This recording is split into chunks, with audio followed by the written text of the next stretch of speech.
Hello everyone. I guess it's recording now. I wasn't positive. I have been nominated for the International Book Tag. I was nominated by Dee Archer. And I am supposed to talk about, I guess, 5 international books, which made me very nervous. My first thought was, have I read any international books? And the first one I thought of isn't even an international book. That would be The Historian by Elizabeth Kostova. And, judging by the author's name, I thought it might be international. And a lot of this book takes place in another country. It has to do with the legend of Dracula and a little bit about the legend of the real person on whom the Dracula legend was based. Great book. So I kind of broke a rule here. It doesn't fit. But that's why I'm starting out with this, and I'm giving you a non-example.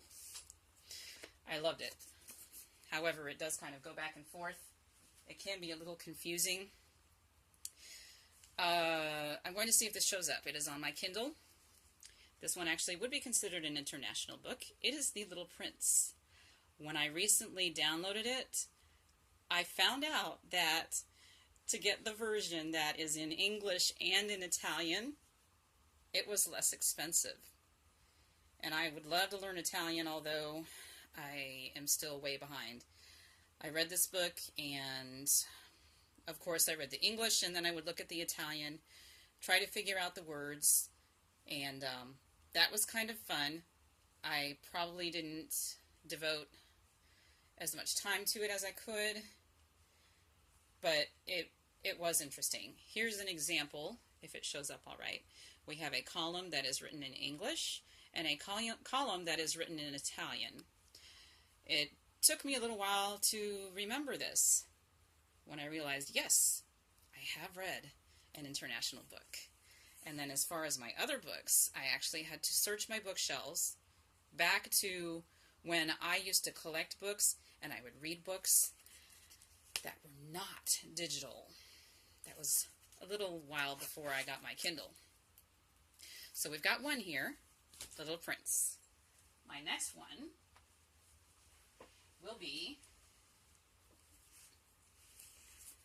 The Number Devil. The Number Devil.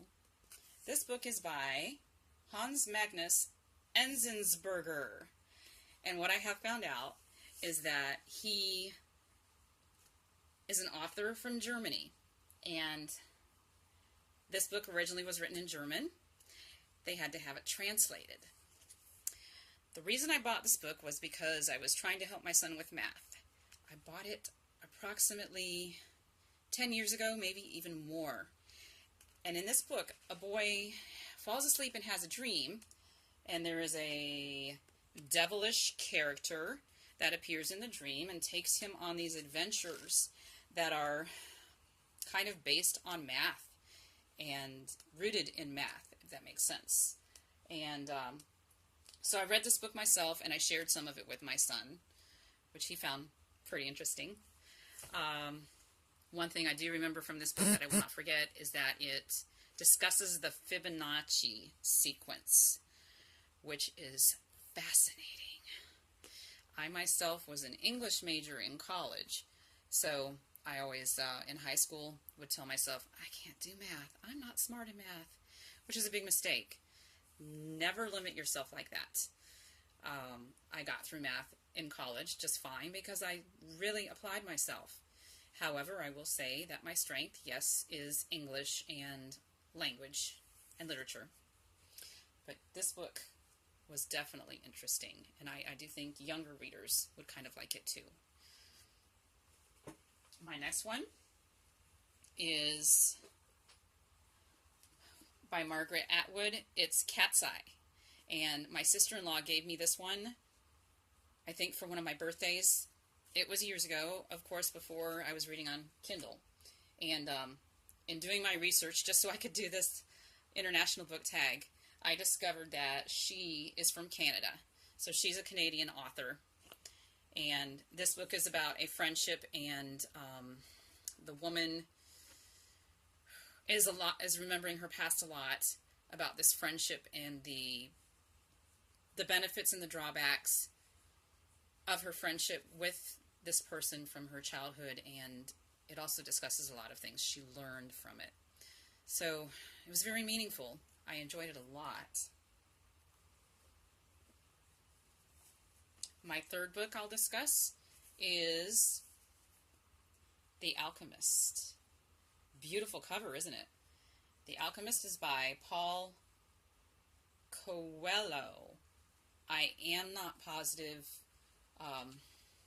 if I said that name right. I kind of don't like that. I like to say things right. But,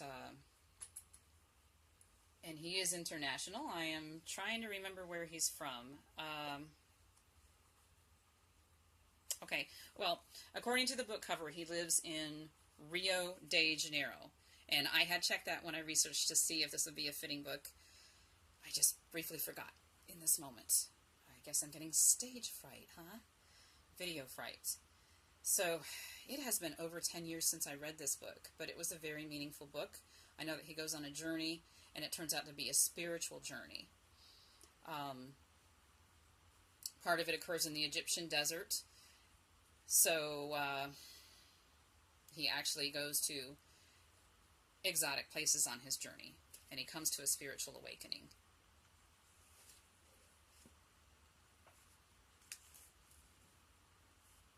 My next book is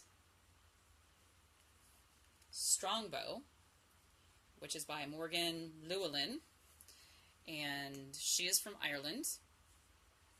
This book is about, it's called The Story of Richard and Eve. I'm going to pronounce it Eve because even though it's spelled A-O-I-F-E, what it means is Eve. In English it would be Eve. She was Irish, so I don't know if it was Gaelic or whatever their language would have been in the Middle Ages. That was the Irish equivalent of our name, Eve. And this book is about, of course, Eve, who was the daughter of an Irish king, MacDermot, who was very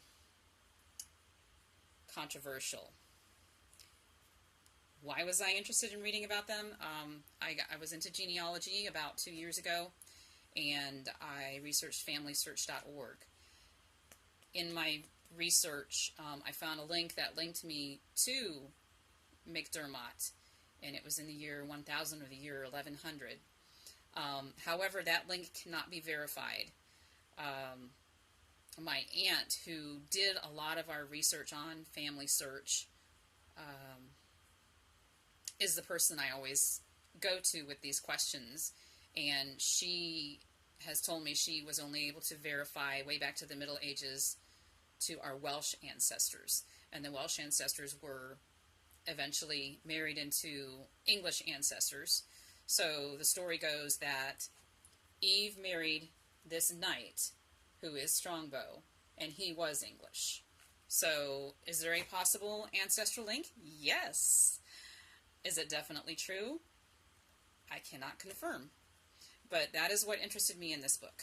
And it is also an interesting historical story about her dad. Very controversial, and about Strongbow and the love story between him and Eve. So I think that is 4 books. Is that right? Or no, that's 5. Seems like I'm missing one, but yeah, I've got 5 books. So now I believe I am supposed to nominate some people for this tag. I am going to nominate Madman Reads, whose name is Ryan. I got it right, Ryan. That's my first one. The next one will be Ermahgerd Books. And I love that word, by the way. It's awesome. So you can tell she loves books. Next is The Book Bat. And then Cher.